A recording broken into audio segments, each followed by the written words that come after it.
பாடுகளை பார்த்து பயப்படாதீங்க. சாத்தான் பலவிதமான தீக்கணைகளை கொண்டு போடுவான்.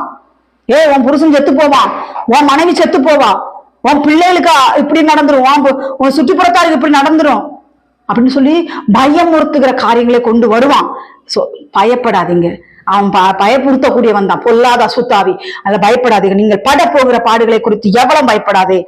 நீங்கள் இதோ சோதிக்கப்பட பொருட்டாக பிசாசான உங்களில் சிலரை காவலில் போடுவான், 10 நாள் உபத்திரவப்படுவீர்கள். ஆகிலும் மரண பரியந்த உண்மையாயிரு, அப்பொழுது ஜீவ கிரீடத்தை உனக்கு தருவேன் என்று கர்த்தராகி ஆண்டவர் சொல்கிறார். நீங்கள் பட போகிற பாடுகளை குறித்து எவ்வளவும் பயப்படாதீர்கள். நம் தேவன் உயிருள்ள மெய்தேவன், பேசும் தெய்வன். அவர் கல்லோ மண்ணோ இல்ல, அவர் பேசும் தெய்வம். நீங்க அவருடைய பாதத்தில் அமர்ந்திருந்து பாருங்க, அவர் நிச்சயமா உங்களிடத்தில் பேசுவார். நம்மளை பார்த்து சொல்லுவார், பயப்படாதே, நான் உன் கூடத்தான் இருக்கிறேன்னு சொல்றாரு. இதுக்கு மேல நமக்கு என்னங்க வேணும்? நம்ம பக்கத்திலேதான் இருக்கிறாரு. ஏன் இன்னும் சொல்ல போனா நமக்குள்ளே இருக்கிறாரு.